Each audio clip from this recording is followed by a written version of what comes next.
নমস্কার, আমি বিউটি। আজ নিয়ে এলাম আপনাদের জন্য দারুণ স্বাদে একটা লঙ্কার আচার, যেটা আর আপনাদের বাজার থেকে না কিনে বাড়িতেই বানিয়ে রাখতে পারেন এবং যখন তখন এই আচারের উপভোগ করতে পারেন।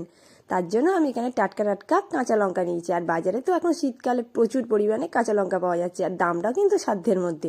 তাই এই সময় কিন্তু এই রকম লঙ্কার আচার বানিয়ে রাখলে আপনারা কিন্তু সারা বছরই এই লঙ্কার আচার খেতে পারবেন। তার জন্য চলুন এই লঙ্কার আচার কীভাবে বানাচ্ছি সেটাই আপনাদের সাথে শেয়ার করি। আর প্রথমে এই লঙ্কাগুলোকে আমি বোটাগুলো ছাড়িয়ে নিয়েছি, আর এটা টাটকাই নিতে হবে, কারণ লঙ্কাগুলো আচার বানাতে গেলে টাটকা লঙ্কাই লাগবে। শুকনো লঙ্কাতে কিন্তু ভালো আচার বানানো যায় না। আর আমি এখানে প্রত্যেকটা লঙ্কার কিন্তু বোটা ছাড়িয়ে নিয়েছি। এইবারে কিন্তু লঙ্কাগুলোকে ভালো করে জল দিয়ে ধুয়ে নিতে হবে। চলুন আমি তাহলে জল দিয়ে ধুয়ে নিই।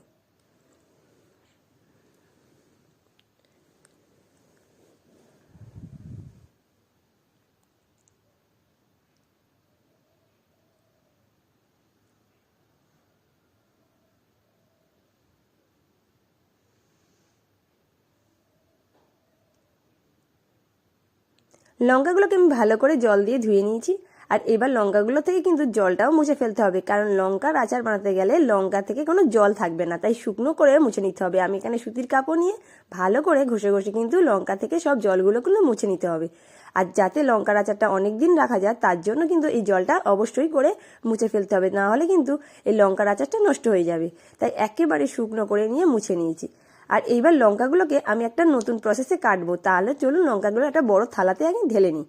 আর লঙ্কাগুলো কাটতে কিন্তু সকলেরই হাত জ্বালা করবে, তাই লঙ্কা কাটার একটা নতুন পদ্ধতি আমি আপনাদের শিখিয়ে দেবো, যাতে কিন্তু একদমই হাত জ্বালা করবে না আর খুব অল্প সময়ের মধ্যে তাড়াতাড়ি লঙ্কাগুলো কাটা হয়ে যাবে। তার জন্য একটা গ্লাস নিয়েছি, আর গ্লাসের কানাটা কিন্তু এরকম ধার দেওয়া থাকতে হবে। আর এইরকম কানাতেই আস্তে আস্তে করে চাপ দিলে লঙ্কাগুলো কিন্তু একেবারেই ছোট ছোট টুকরো টুকরো হয়ে যাবে। আর লঙ্কার আচারের জন্য এরকম লম্বা লম্বা টুকরো টুকরোই দরকার। তাই আস্তে আস্তে করে এই লঙ্কাগুলো সবগুলো ঘষে ঘষে আমি কেটে নিচ্ছি। আর খুব অল্প সময়ের মধ্যে লঙ্কাগুলো কিন্তু কাটাও হয়ে যাচ্ছে, আর একটুও কিন্তু হাতে জ্বালা করার কোনো সম্ভাবনাই থাকে না। দেখুন কত সুন্দর করে লঙ্কাগুলো আমি কেটে নিলাম। আর এতে কিন্তু অনেকগুলো দানাও নিচে পড়ে যায়, আর এই দানাগুলো কিন্তু আমি সবগুলো দানা নেব না, কারণ লঙ্কার আচারে লঙ্কার যে ঝালটা হয় কিন্তু লঙ্কার দানা থেকে। তাই আমি কিছু পরিমাণ দানা আমি নিচে রেখে দেবো, আর বাকির উপর থেকে লঙ্কাগুলো নিয়ে নেবো। তার জন্য লঙ্কাগুলো আমি একটা পাত্রে ঢেলে নিচ্ছি।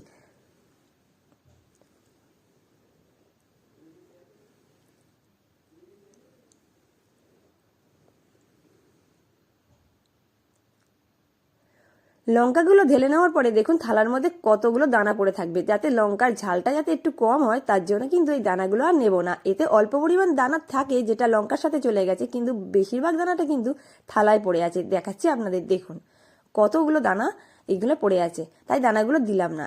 এর সঙ্গে এবার লঙ্কার মধ্যে কিছু ইনগ্রিডিয়েন্টস অ্যাড করতে হবে। সেগুলো হলো, প্রথমে এই লঙ্কাটাকে নরম করার জন্য লেবুর রস দিতে হবে, আর একটু টক ভাগ বাসার জন্য লেবুর রসটা কিন্তু মাস্ট। এখানে কিন্তু তেঁতুল দিলে চলবে না, শুধুমাত্র লেবুর রসে কিন্তু লঙ্কাগুলোকে আচার বানাতে হবে। তাই আমি এখানে 200 গ্রাম লঙ্কা নিয়েছিলাম, তার জন্য আমি এখানে 2টো লেবু নিয়েছি।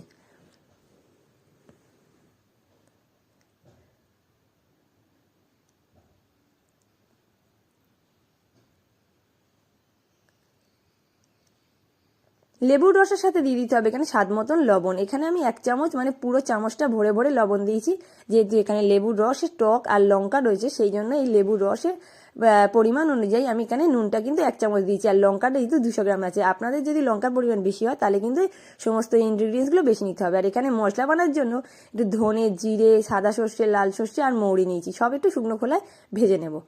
আর এই মশলাটা কিন্তু অবশ্যই করে দিতে হবে, কারণ এই লঙ্কার আচারে এই মশলাটা খুবই দরকারি। আর এখানে সব কিছু মশলা আমি কিন্তু 1 চামচ করে নিয়েছি। আর এর মধ্যে আপনারা মেথিটাও দিতে পারেন, আমার কাছে মেথিটা ছিল না তাই আমি কিন্তু মেথিটা দিইনি। ভাজা মশলাটা দেওয়ার আগে লঙ্কাটা দেখুন কতটা নরম হয়ে গেছে লেবুর রসের মধ্যে দিয়ে। এইবারে এর মধ্যে আমি মশলাটা অ্যাড করে মাখিয়ে নেব।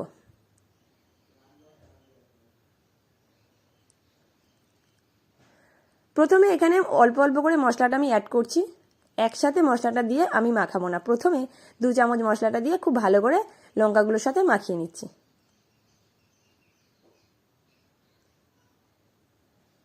খুব ভালো করে মাখানোর পর বাকি মশলাগুলো এবার দিয়ে দেবো।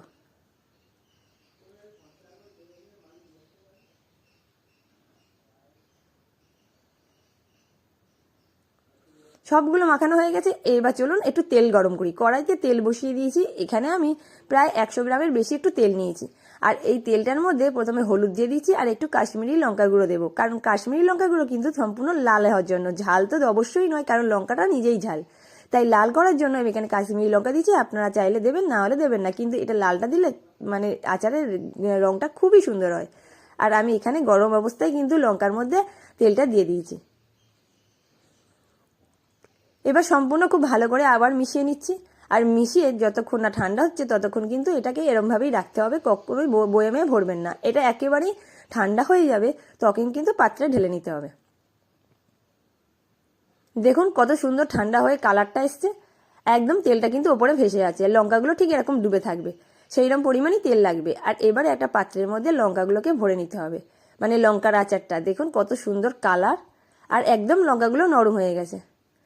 আর এই আচার কিন্তু আপনারা ভাত, রুটি আর মুড়ির সঙ্গে তো কথাই হবে না, মুড়ি মাখার সঙ্গে এই রকম লঙ্কার আচার দিলে আর কিছুই লাগবে না। আজকের আমার ভিডিওটা আপনাদের কেমন লাগলো সেটা অবশ্যই কমেন্ট করে জানাবেন, আর যদি ভালো লেগে থাকে তাহলে একটা লাইক আর শেয়ার করে বন্ধুদের সাথে শেয়ার করবেন।